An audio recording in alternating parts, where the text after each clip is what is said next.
女孩正在专心创作，头顶上忽然响起一阵咚咚声，她抄起一根棍子，愤怒地捅了几下屋顶。可那阵咚咚声不仅没有停下，反而还变本加厉了。女孩的心情越来越暴躁，偏偏这时楼下邻居打来电话，让她不要发出咚咚声。女孩正想说声音不是自己发出来的，楼下邻居就已经挂断了电话。咚咚声一直持续到了天亮。她本以为折腾完这一晚后，楼上就可以安静下来了。然而到了第二天晚上，除了咚咚声，还有其他奇怪的声音响了起来。小美摘掉耳机仔细一听，那似乎是一阵阵冲水声。她愤怒地站了起来，拿着棍子戳着屋顶，但那道声音反而越来越大了。小美又耐着脾气忍了一晚，第二天天一亮就来到楼上，在楼上邻居家门上贴了张字条。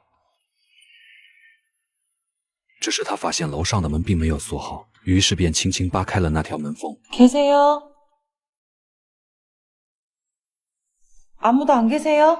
小美好奇地走进黑漆漆的房间，她慢慢往房间深处摸索，不料房门忽然之间关上了。小美壮着胆子继续前进，没走几步就听到了诡异的吼叫。她跟着声音打开一扇门，看到一道黑影扑了过来。小美惊恐地坐了起来，发现刚才只是做了一个噩梦。第二天吃早饭的时候，小美问父亲昨晚有没有听到奇怪的声音。父亲说自己什么都没听到，并怀疑是不是女儿天天熬夜产生了幻觉。但小美却表示韩国人不需要睡眠，她不可能产生幻觉。这天晚上小美又熬到了凌晨，楼上一旦发出任何声音，她就会立马冲到窗边，探出半个身子仔细观察，发现有人从楼上离开后，她恰好时间冲到楼下，偷偷记录着哪辆车开走了。因为楼上一直没有住人，她就这样一连筛查了好几天，最终将目标锁定在一个大叔身上。她看到大叔从一辆商务车上搬下来了什么东西，将那东西装上手推车后就离开了。小美见状连忙跟了上去，上楼后发现男人经过的地方留下了一道断断续续的水渍。